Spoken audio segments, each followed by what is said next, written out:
શિક્ષકગણ, આમંત્રિત મહેમાનો તથા મારા વહાલા વિદ્યાર્થી આજનો દિવસ એટલે ધોરણ 10 અને ધોરણ 12 ના વિદ્યાર્થીઓનો શાળાનો અંતિમ દિવસ. આજનો દિવસ એટલે ખુશી અને દુઃખ એમ બંનેનો દિવસ. ખુશીનો એટલા માટે કે અમે અમારા ઉજ્જવળ ભવિષ્ય તરફ આગળ જઈ રહ્યા છીએ અને દુઃખનો એટલા માટે કે હવે આ શાળા કે જ્યાં અમે આટલા વર્ષો સુધી ભણ્યા, જે શાળાએ અમને સારા સંસ્કારો આપ્યા, તે શાળાને અલવિદા કહેવાનું છે.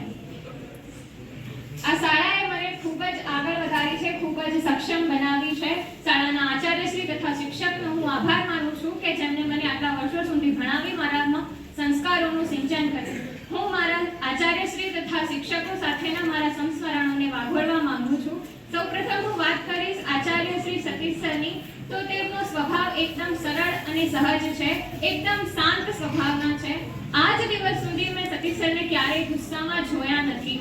જ્યારે અમારે કોઈ પણ સમસ્યા હોય તો બહુ સારી રીતે તેમણે સમસ્યાનું હલ કર્યું છે.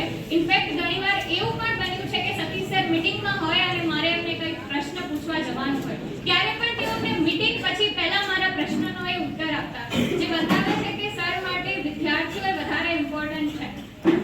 આભાર સતીશ સર. ત્યારબાદ વાત કરું હસમુખ સરની, તો તે અમારા ઇંગ્લિશ અને સંસ્કૃતના શિક્ષક છે. હસમુખ સર હંમેશા પ્રસન્ન જ રહેતા હોય છે. હસમુખ સર એ અઘરામાં અઘરો ટોપિક, જેવો ઇંગ્લિશ ગ્રામરમાં એક્ટિવ પેસિવ હોય કે પછી ડાયરેક્ટ ઇનડાયરેક્ટ હોય કે પછી સંસ્કૃતમાં ગ્રામરનો ટોપિક, ખૂબ જ સરળતાથી અને મસ્તીમાં સમજાવે કે વિદ્યાર્થીઓને અઘરા ટોપિક ભણવામાં પણ કંટાળો આવતો નથી. કપિલ સરની વાત કરું તો કપિલ સરના સ્વભાવને આપણે નારિયેળની ઉપમા આપી શકીએ કે જેઓ બહારથી એકદમ સખત દેખાય, પરંતુ તેમનું મન એ ફૂલો કરતાં પણ કોમળ છે. કપિલ સરે ગણિતને અમને ગણિતમાં એટલા સક્ષમ બનાવ્યા છે કે આજે ગણિતમાં પણ અમે વધારે ગુણ લાવવા માટે સક્ષમ છીએ. વાત કરું ધવલ સરની, તો ધવલ સર માટે મારે કયા વિષયમાં કહેવું એ મને સમજાતું નથી, કારણ કે ધવલ સર બધા જ વિષય, ભલે પછી એ સામાજિક વિજ્ઞાન હોય કે પછી તત્વજ્ઞાન હોય, મનોવિજ્ઞાન હોય, સંસ્કૃત હોય કે ગુજરાતી હોય, કોઈ પણ વિષયની અંદર તકલીફ હોય તો ધવલ સર એ સારું માર્ગદર્શન પૂરું પાડતા હોય છે. અંકિત સરની વાત કરું તો અંકિત સરનો સ્વભાવ પણ સરળ અને સહજ જ છે. અંકિત સર પણ ખૂબ જ સારી રીતે અમને ગુજરાતી ભણાવતા હોય છે. અંકિત સરની એક વાત કે જે આપણે બધાને શીખવા જેવી છે કે અંકિત સર એ હંમેશા શીખતા રહે છે. માણસે ક્યારે શીખવાનું બંધ ન કરવું જોઈએ, હંમેશા શીખતા રહેવું જોઈએ. પિંકી ટીચર તો અમારા માતા સમાન જ છે. પિંકી ટીચરે 9મા ધોરણમાં અમને સારી ભણાવ્યું અને વિવિધ દેશોનો એવો સારો પરિચય કરાવ્યો કે જે એમની આગળ સિવિલ સર્વિસીસની એક્ઝામમાં કામ લાગી શકે છે. કોઈ પણ વિદ્યાર્થી હોય એ કોલેજમાં યા ફિર ઉચ્ચ અભ્યાસ કરે તો ત્યારબાદ પોતાના પાયાના શિક્ષકોને ભૂલી જતા હોય છે.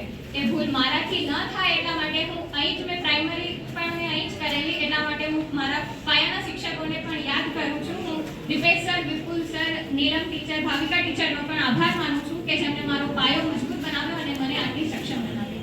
આજે હું આ બોલી શકું છું તે પણ આ શાળાના કારણે જ બોલી શકું છું. હું વક્તૃત્વ સ્પર્ધામાં પ્રદેશ કક્ષા સુધી પહોંચી, તેના પાછળ પણ આ શાળાની પ્રેરણા અને શાળાનો સહકાર જ રહેલો છે. મારી મમ્મીનું સ્વપ્ન હતું કે હું કોઈ સ્ટેજ ઉપર જઈને વક્તવ્ય આપી શકું, તો એ શક્તિ પણ આ શાળાએ જ ખીલવી છે. હું આભાર માનું છું.